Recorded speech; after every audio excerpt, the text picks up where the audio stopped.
E estamos chegando com mais um De Bem com Você aqui na TV Horizonte. É um prazer contar com a sua companhia em mais um programa.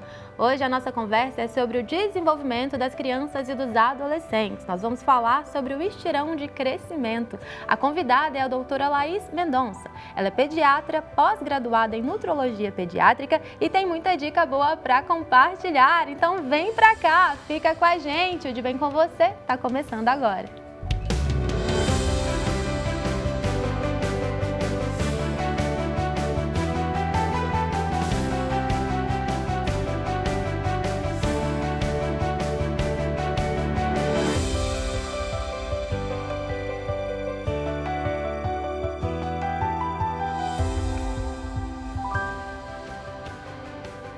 O estirão de crescimento é um momento importante no desenvolvimento de crianças e adolescentes. Doutora Laís, como que a gente pode definir o estirão, né? É aquela famosa fase de crescimento que a gente tanto fala? Seja bem-vinda ao De Bem com Você. Nicele, muito obrigada pelo convite, ainda mais para falar sobre esse tema tão importante, tão comum, né? O estirão, ele é o desenvolvimento máximo da criança, então ele é o pico de crescimento, né?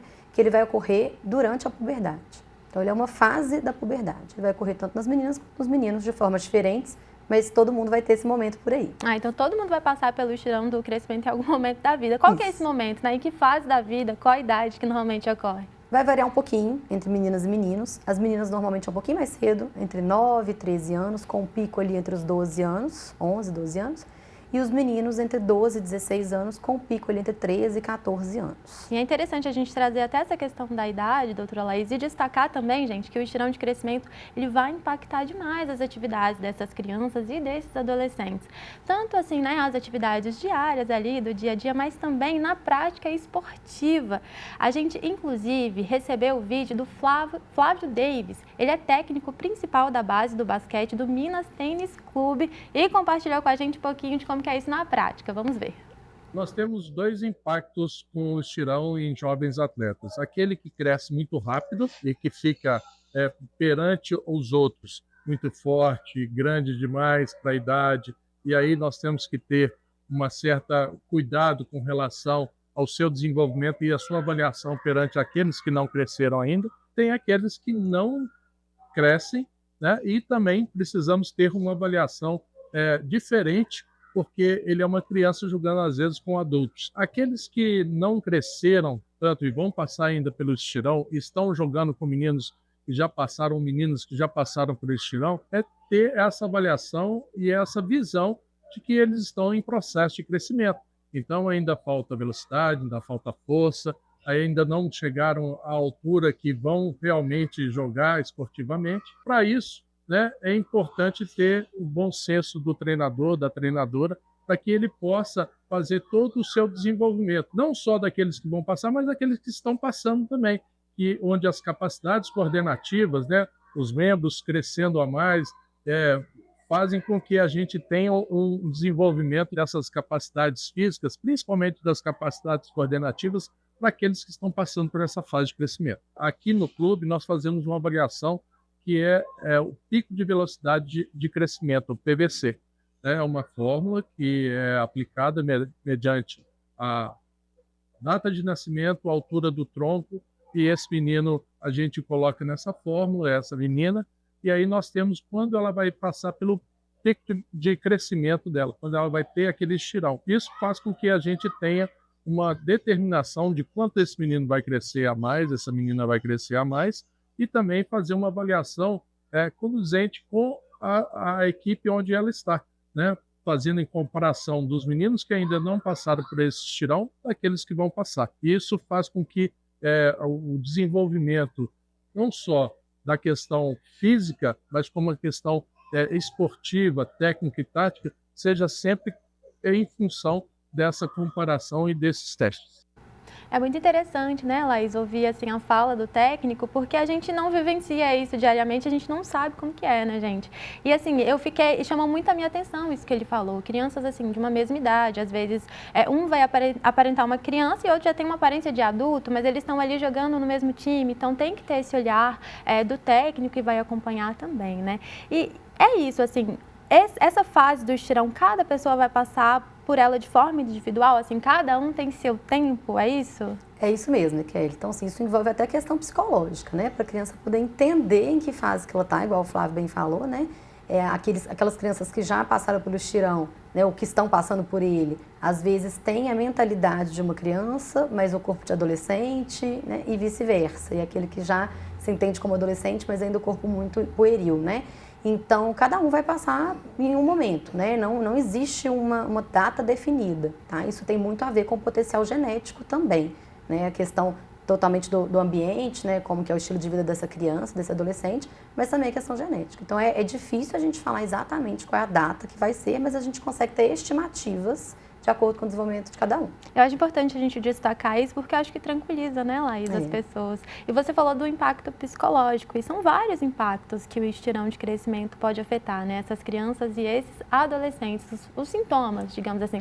A gente tem uma imagem, olha só, e aí, doutora Laís, você pode falar pra gente sobre esses sintomas, vou chamar assim, do estirão, né, são os principais? Isso. Esses são os sintomas mais importantes assim, para a gente pensar. Então, quando o adolescente começa a apresentar isso, a família pode entender, obviamente precisa de um acompanhamento, né, pediátrico de rotina, mas costuma a desconfiar que o estirão está acontecendo. Então, aumenta muito o apetite e, consequentemente, aumenta muito o sono. Por quê? Porque a criança gasta muita energia nesse momento, obviamente porque o corpo está crescendo, né, de uma forma muito rápida do que os anos anteriores. Então, isso tudo vai mexendo no metabolismo do nosso organismo. Talvez aqui, né, às vezes a gente está em casa, comeu demais e fala assim, estou em fase de crescimento, por isso que eu estou comendo. Ou então está dormindo demais e fala que está em fase de crescimento. Exatamente. Então, realmente tem relação, né? Isso acontece mesmo. Então, aquele adolescente que vai dormir muito tarde, acorda tarde, mas mesmo assim dorme à tarde. Então, vai para a escola de manhã e passa a tarde inteira dormindo. Né? Tem um sono muito excessivo que ano passado, por exemplo, não era assim. Tem muitas famílias que contam para a gente isso no consultório. Então, isso é esperado. Além disso, tem o crescimento acelerado. Então, como que eu vou saber isso? Obviamente, né? Além das medidas, a gente consegue ver que as crianças costumam perder roupas e sapatos muito rápido. Então, de um ano para o outro, muda às vezes 2 números do tênis, né? Tem que trocar rápido as roupas porque já não servem mais. A questão das mudanças hormonais, aí a gente entra na questão da puberdade, né? Então, das mudanças, da chegada dos caracteres sexuais, né? Nas meninas e nos meninos. Então, nas meninas a menstruação, crescimento de pelos, de mamas. E nos meninos, crescimento também de pelos, mudança da voz, né, crescimento do testículo.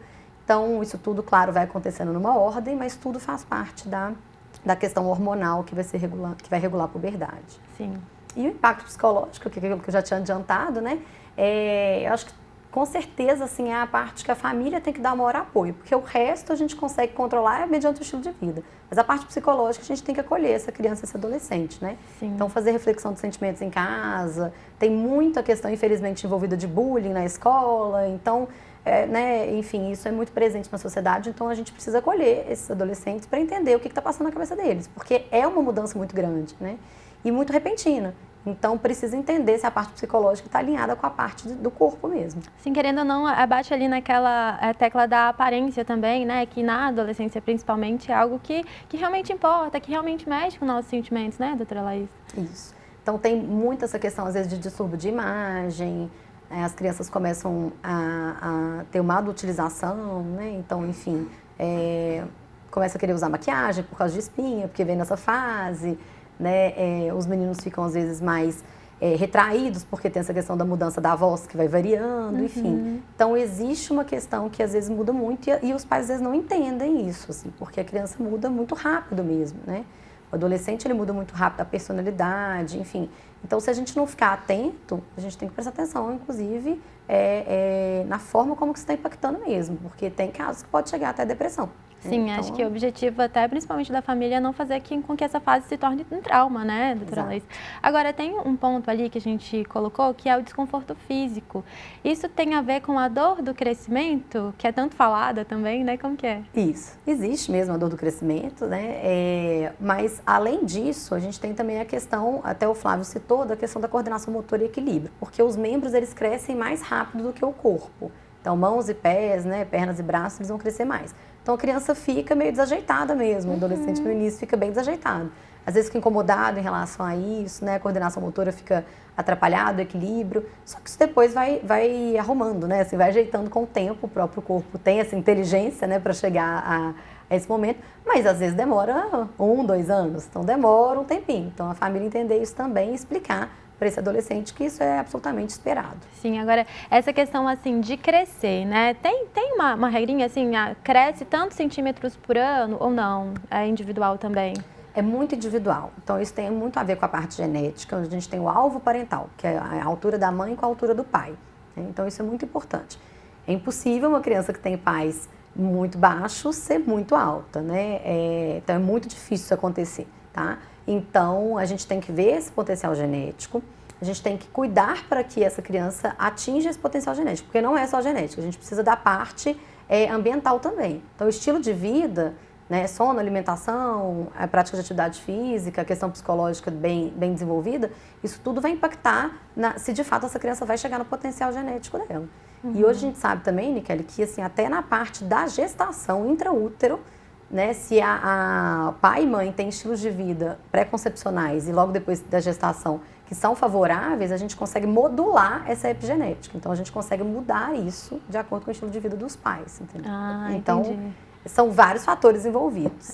Sim. Eu imagino assim, tem os fatores internos ali, né, de genética, hereditariedade também, e os fatores externos, fatores ambientais, né, doutora Laís? Porque nesse ponto aqui da conversa, eu acho que é importante a gente destacar que a alimentação, prática de atividade física, qualidade do sono, tudo isso, gente, vai impactar a fase de crescimento das crianças e dos adolescentes. Nós vamos fazer um intervalo aqui agora, bem rapidinho, e na volta, a doutora Laís vai explicar tudo isso pra gente. Fica aí que o De Bem com Você volta já.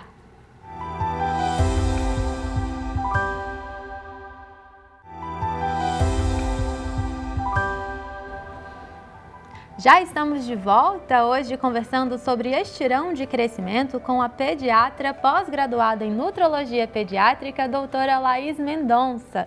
E agora, doutora Laís, vamos falar sobre alimentação, né? De que forma a alimentação vai impactar, né, nesse estirão do crescimento, nessa fase de crescimento das crianças e dos adolescentes, né? Quais são os nutrientes que não pode faltar na dieta? Michele, a alimentação é tudo nessa fase. Então, assim, antigamente a gente achava que o cálcio era o principal nutriente, né? Então, muito presente no leite, nos derivados, leite de vaca e derivados, né?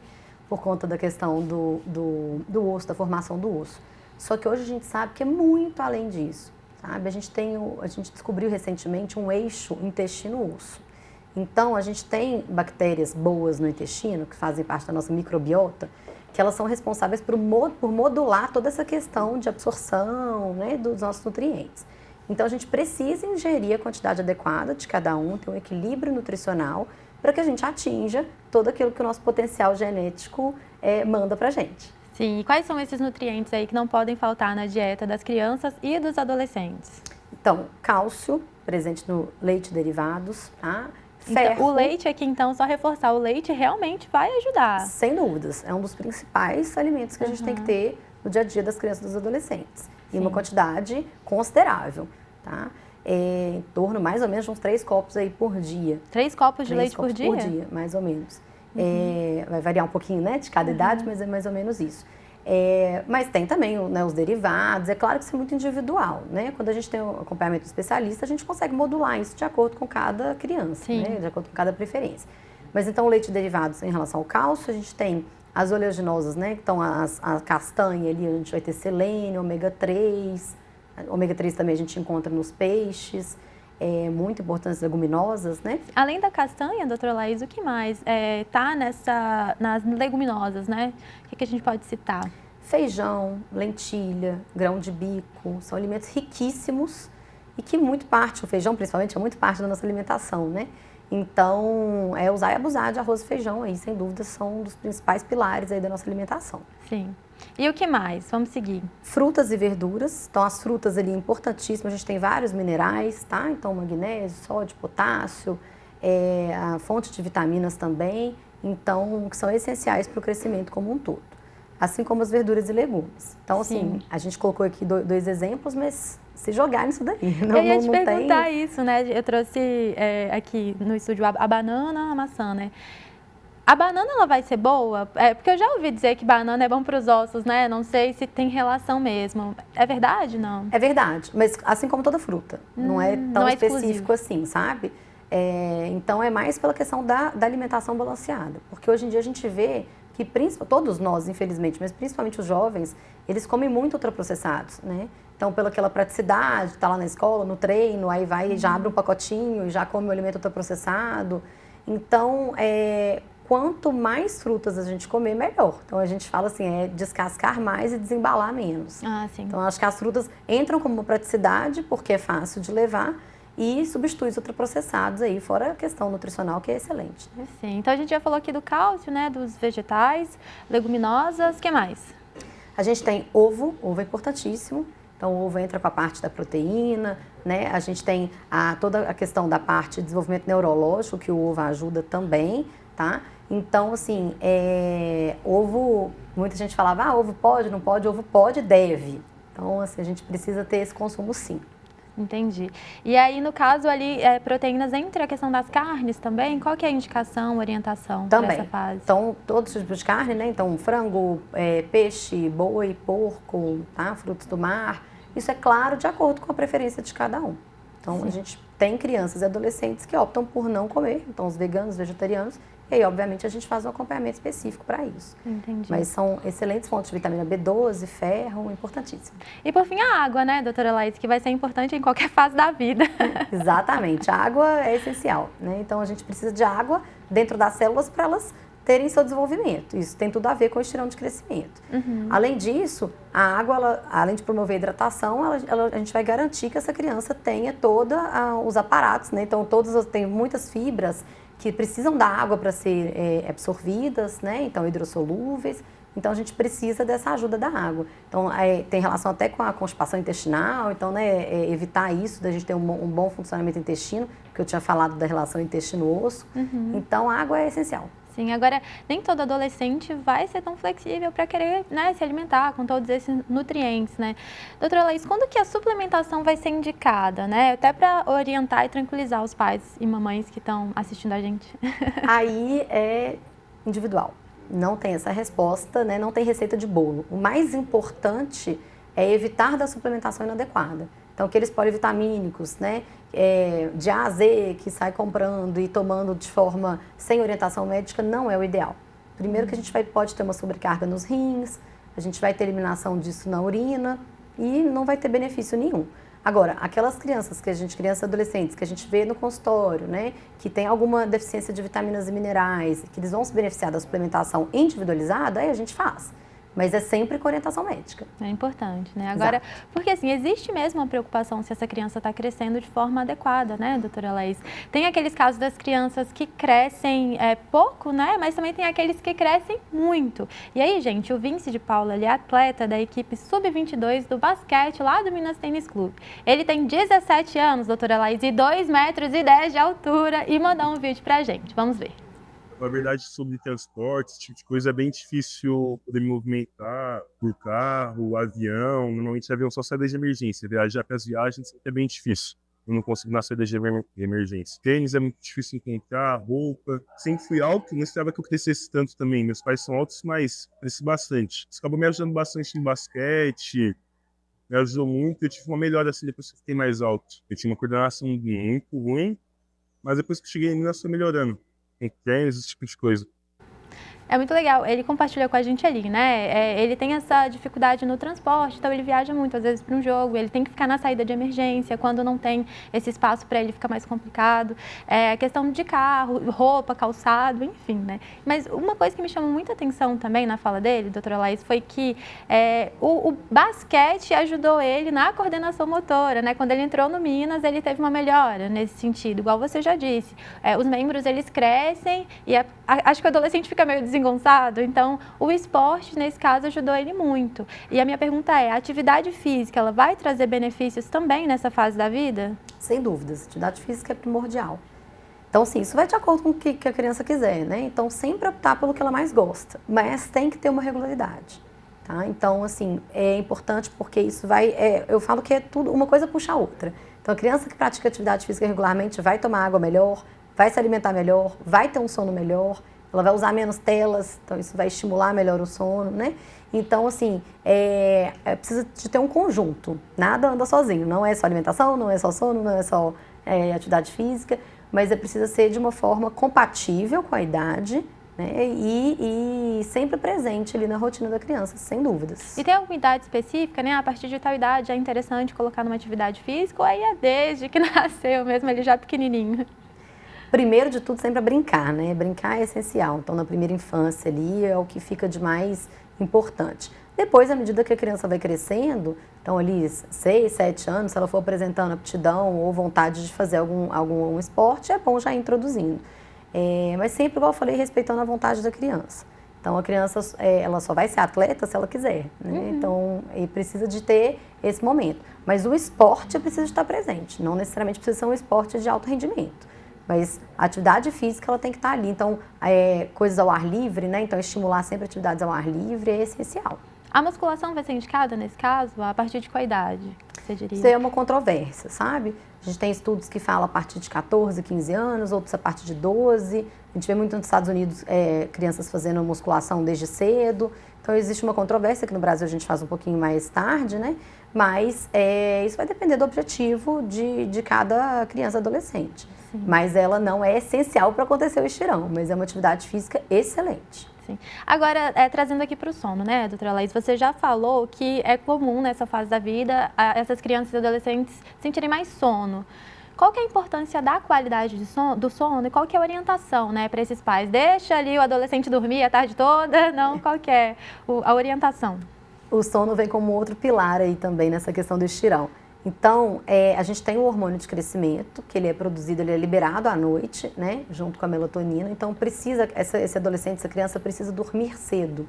Por quê? Porque lá, quando começa a vir a luz do sol, lá para 5, 5 e meia da manhã, dependendo da época do ano que a gente já libera um hormônio que chama cortisol, que é o hormônio do despertar. Então, ainda que essa criança durma até mais tarde, já parou de produzir o hormônio de crescimento, que é o GH. Entendeu? Porque já veio a liberação, a liberação desse cortisol, que é esse hormônio que acorda a gente. Então, a criança precisa dormir cedo para que o GH tenha um potencial de ação maior.